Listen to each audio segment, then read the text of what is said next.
নভেম্বরের মাঝামাঝি আবহাওয়া জানান দিচ্ছে শীত এসে গেছে। তাই মৃদু শীতের চাদর গায়ে চাপিয়ে বেরিয়ে পড়লাম লালমাটি, বাউল গান, সোনাঝুরি আর প্রায় বেশিরভাগ বাঙালির মতোই আমারও প্রিয় রবি ঠাকুরকে খানিক ছুঁয়ে দেখতে। আমার এটা পুরোপুরি সোলো ট্রিপ হওয়ার কথা ছিল, তবে শেষ মুহূর্তে সম্পূর্ণ সোলো ট্রিপ হলো না। সঙ্গে পেলাম দাদা, অনিন্দিতাদি আর আমার দুই হিরো গোগল টিনটিনকে। হাওড়া থেকে কুলিক এক্সপ্রেসে আমার টিকিট ক্যান্সেল করে দাদার গাড়িতে চড়েই শান্তিনিকেতনে গেলাম। গাড়িতে চলল খাওয়া দাওয়া, আর আপনারাই দেখুন। ইয়ে বাবা, এখানে উঠেছে, দেখো কাণ্ড। ইস নাম, ওইখানে কেউ ওঠে। আমার ভিডিওগুলো ভালো লাগলে লাইক, শেয়ার এবং কমেন্ট করবেন। আর আমার এই চ্যানেলে নতুন হলে সাবস্ক্রাইব করে পাশে থাকা বেল আইকনটি ক্লিক করে দেবেন। আপনারা সাথে থাকলে আমার পরিবার বড় হবে, আর আমিও আপনাদের জন্য অনেক নতুন কন্টেন্ট আনার সুযোগ পাব। দুর্গাপুর এক্সপ্রেসওয়ে দিয়ে বর্ধমান পেরিয়ে প্রায় 3.5 ঘন্টার মধ্যে পৌঁছে যাওয়া যায় শান্তিনিকেতন। বলে রাখা দরকার, যেহেতু বেশ কয়েকটা ফ্লাইওভারের কাজ চলছে, তাই দুর্গাপুর এক্সপ্রেসওয়ের কন্ডিশন খুব একটা মনোরম নয়। লালমাটির দেশে আমি থাকলাম ওয়েস্ট বেঙ্গল ট্যুরিজমের রাঙাবিতান ট্যুরিজম প্রপার্টিতে। হোটেলে চেক ইন করতেই সামনে চলে এলো শীতল আমপান্নার সুন্দর এক শরবত। লাগেজ বইবার সুযোগটুকুও দিলেন না এনারা। যাই হোক, এবার ঘর দেখবার পালা। তার আগে চোখে পড়ল এই হোটেলের রেস্তোরাঁ, চোখে পড়ল চিফ মিনিস্টার্স কটেজ। এই ট্যুরিজম প্রপার্টিটার ভিতরটা যেন এক অন্য দুনিয়া।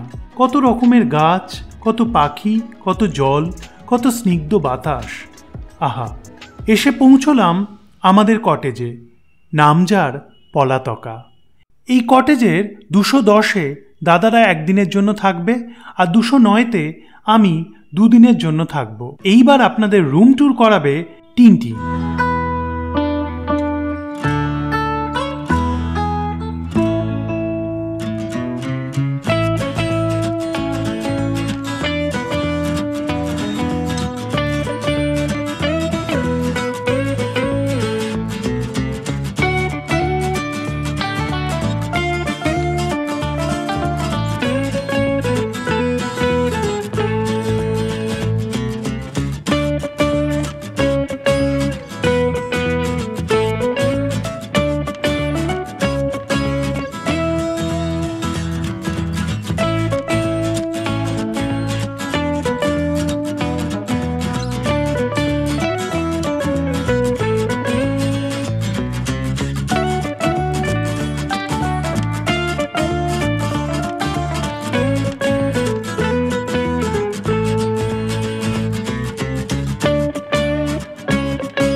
জোর খিদে পেয়ে গেছে, তাই ছুঁচো পেটে এইভাবেই দৌড়চ্ছে। লাঞ্চে আমরা নিলাম ভাত, ঝুরঝুরে আলু ভাজা, ডাল, মাছ ভাজা এবং মুরগির ঝোল।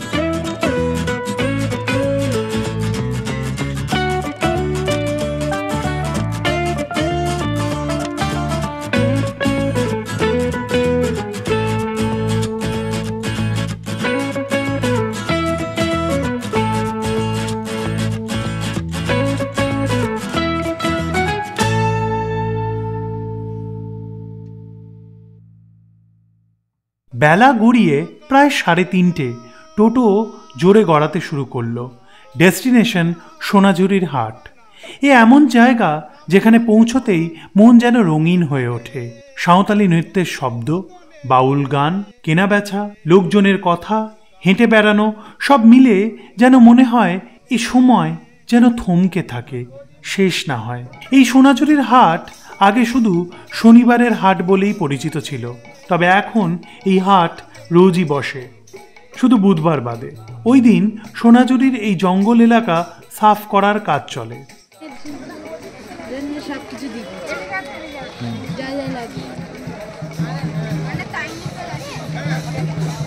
কটন তো, কিন্তু আবার জলে দিলে তো সিল করবে।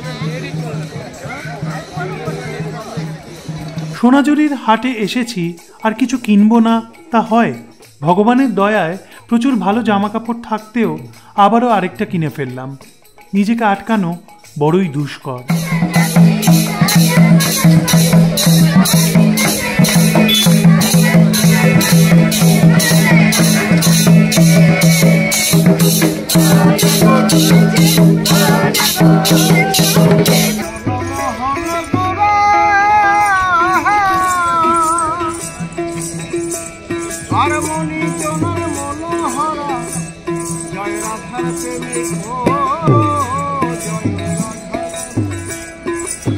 পাগল হয়ে থাকবো মাগো না না না ছেড়ে তোমায় বক্ষ মাঝে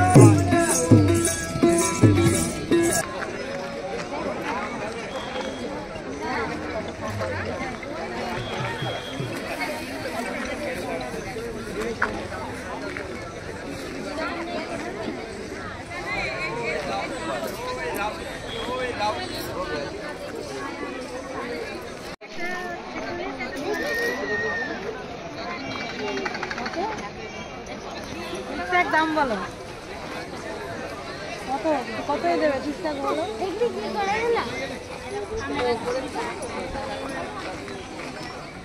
ক্যান্ডি ফ্লাওয়ার নাম দিয়েছে। রাবড়ি কত করে? রাবড়ি 40, দই আছে 20 টাকা।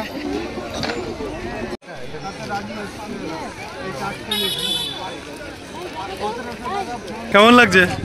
খুব ভালো লাগছে এখানে। টিনটিন কি কি কিনলি? ভালো লাগছে। কি কি কিনলি? আমি কিনলাম হলো স্প্রিং, আর দাদা কিনলো হলো আর কিছু? আর আমরা মানে আমার কাকুর বাড়ির জন্য একটা মানে কাকুটা আবার কে? বুম্বার বাড়ির জন্য একটা ছবি কেনা হলো, বুদ্ধ। আর আমাদের বাড়ির জন্য একটা কেনা হলো গ্রামের একটা ছবি আঁকা। আমি যেটা বললাম সেটাও নিলি না। এখন দিন ছোট, ঘড়িতে বিকেল 5টা বাজতেই, তাই অন্ধকারে ঢেকে যায় চারপাশ। তেমনইভাবে ঢেকে গেল সোনাঝুরি। এখন সকলের নিজ নিজ গৃহে ফেরার পালা, তা সে গৃহ নিজের হোক বা হোটেল। এমনই অন্ধকারে জোনাকির মতো কিছু আলো ঘিরে রেখেছে সোনাঝুরির হাটকে। এও এক দেখার মতো দৃশ্য। টোটো চড়ে আমাদেরও হোটেলে ফেরার পালা। প্রাকৃতিক আলো নিভে যাওয়ার পর হোটেলের সব আলো জ্বলেছে, হালকা রবীন্দ্রসঙ্গীত বাজছে। সব মিলিয়ে এক স্নিগ্ধতা অনুভব করছিলাম। দিনের শেষে এবার ফ্রেশ হয়ে একটু বিশ্রামের পালা। ইভিনিং স্ন্যাক্সে নিয়েছিলাম ফিশ ফিঙ্গার এবং চিকেন পাকোড়া, সাথে দার্জিলিং টি। এখানে বেশ ঠান্ডা আছে, টেম্পারেচার দেখাচ্ছে যত রাত বাড়বে 15 ডিগ্রি সেন্টিগ্রেড হয়ে যাবে, মানে বেশ ঠান্ডা। এখন যাচ্ছি রাঙাবিতানে, এখানে বাউল গানের একটা অনুষ্ঠান হয় 7টা থেকে 8টা। আশা করি শুনতে পাচ্ছেন পিছনে ব্যাকগ্রাউন্ডে অলরেডি আসছে সেই মাটির গান। সেই মাটির গানের অনুষ্ঠান শুনতে যাচ্ছি। অলরেডি শুরু হয়ে গেছে, এখন ঘড়িতে বাজে 7:30, একটু লেট হলো। তো আমি যাই হোক কালকে অপশানটা পাবো আরেকবার শোনা, কারণ শুক্র শনিবার এই অনুষ্ঠানটা হয়, কিন্তু দাদারা আজকেই শুধু অনুষ্ঠানটা দেখার অপশানটা পাবে। ওরা যদিও আগের বারে দেখেছিল, আমার জন্য এটা পুরোপুরি ফার্স্ট টাইম। দেখা যাক কেমন লাগে, চলুন আপনাদেরও দেখাচ্ছি।